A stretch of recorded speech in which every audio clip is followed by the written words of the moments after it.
ఇండియాలో అతిపెద్ద సంక్షోభం రాబోతోంది.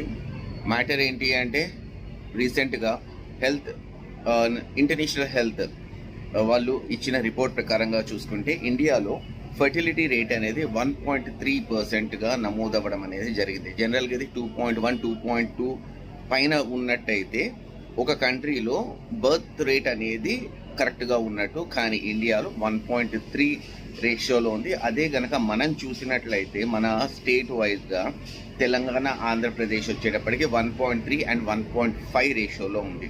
దీంతో ఫ్యూచర్లో జరగబోయే ఇష్యూస్ ఏంటి అంటే పిల్లలు పుట్టడము అనేది తగ్గిపోతుంది.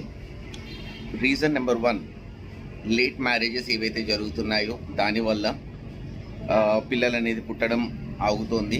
నెక్స్ట్, మనము యూజ్ చేస్తున్న లైఫ్ స్టైల్, ఇది మేజర్ కారణంగా చెప్పుకోవచ్చు. మనము ఉంటున్న లైఫ్ స్టైల్. సో మన లైఫ్ స్టైల్ ఇప్పుడు వచ్చేటప్పటికి మోస్ట్లీ అన్ని ప్లేసెస్లోనూ, ఈవెన్ రూరల్ ఇండియాలో కూడా ఇదంతా కూడా మనకి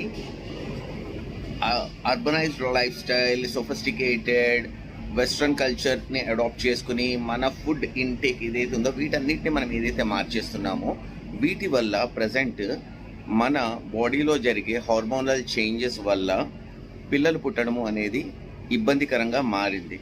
ఇంతకుముందు మనం చూసినట్టయితే డేటా ప్రకారంగా 95-96% టోటల్ అందరూ కూడా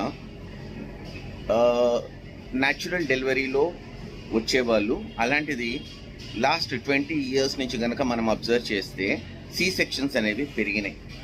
ఇంకా లాస్ట్ 4 years డేటా ఏదైతే ఉందో ఐవీఎఫ్ తోటి పిల్లల్ని కనడానికి ట్రై చేస్తున్నారు. ఫ్యూచర్లో అది కూడా పాసిబిలిటీ ఉండకపోవచ్చు. దానికి మెయిన్ రీజన్ వచ్చేటప్పటికి ఏంటి అంటే మెన్స్లో ఉన్న స్పర్మ్ కౌంట్ అనేది తగ్గుతూనే ఉంది. ఉమెన్ ఓవరీ సిస్టమ్ ఏదైతే ఉందో దాన్ని కూడా ఎఫెక్ట్ చేస్తుంది. సో ఈ పర్టికులర్ ఇన్ఫర్మేషన్ మీకు ఎలా అనిపించింది అన్నది నాకు ఒకసారి కింద కమెంట్లో చెప్పండి.